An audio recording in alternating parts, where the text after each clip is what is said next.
Hi అండి, ఈరోజు egg fried rice చేస్తున్నా. ఫస్ట్ స్టవ్ ఆన్ చేసుకొని కడాయి పెట్టుకోవాలి. కడాయిలో ఆయిల్ పోసుకోవాలి. ఎగ్స్ తీసుకొని అవి బాగా బీట్ చేసుకొని ఆయిల్లో వేసి బాగా కలపాలి. కొంచెం ఆయిల్ ఎక్కువనే పడుతుంది. సో అట్లా ఎగ్స్ పోసేసుకొని ఆయిల్లో కలపాలన్నమాట. ఒక 1 మినిట్ ఆగి కలపాలి.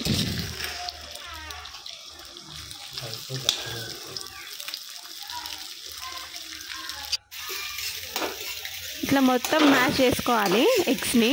ఆ తర్వాత కట్ చేసుకున్న వెజిటేబుల్స్, బీన్స్, క్యారెట్, క్యాబేజ్ ఇవన్నీ చాలా చిన్నగా కట్ చేసుకొని వేసుకొని మళ్ళీ కలుపుకోవాలి మంచిగా.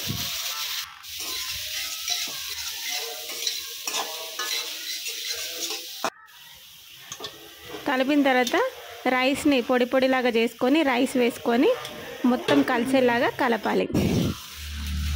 ఈ ప్రాసెస్ అంతా హై ఫ్లేమ్లోనే చేసుకోవాలి. ఇలా బాగా కలిపిన తర్వాత ఇప్పుడు సాసెస్ అండ్ మసాలాస్ యాడ్ చేసుకోవాలి. Tomato sauce, soya sauce, vinegar, green chilli sauce,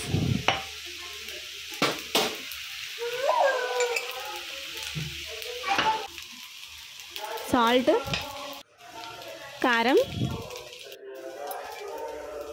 ధనియాల పొడి, కొంచెం షుగరు వేసి అన్నీ బాగా కలుపుకోవాలి. మంచిగా సాసెస్, ఆ కారం అవన్నీ మంచిగా మిక్స్ అయ్యేలాగా కలుపుకోవాలి. మిరియాల పొడి మళ్ళీ కలపాలి. నేను కారం తక్కువ వేసాను, ఎందుకంటే మిరియాల పొడి కూడా కొంచెం ఎక్కువనే వేసినా కాబట్టి. అలా అన్నీ మిక్స్ చేసి స్టవ్ ఆఫ్ చేసి కొత్తిమీర జల్లి ఇంకా సర్వ్ చేసుకోవడమే. ఛానల్ని అయితే సబ్స్క్రైబ్ చేసుకోండి ప్లీజ్.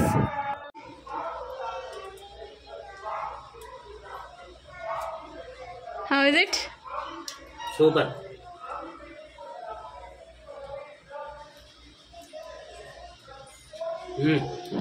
సూపర్ ఉంది.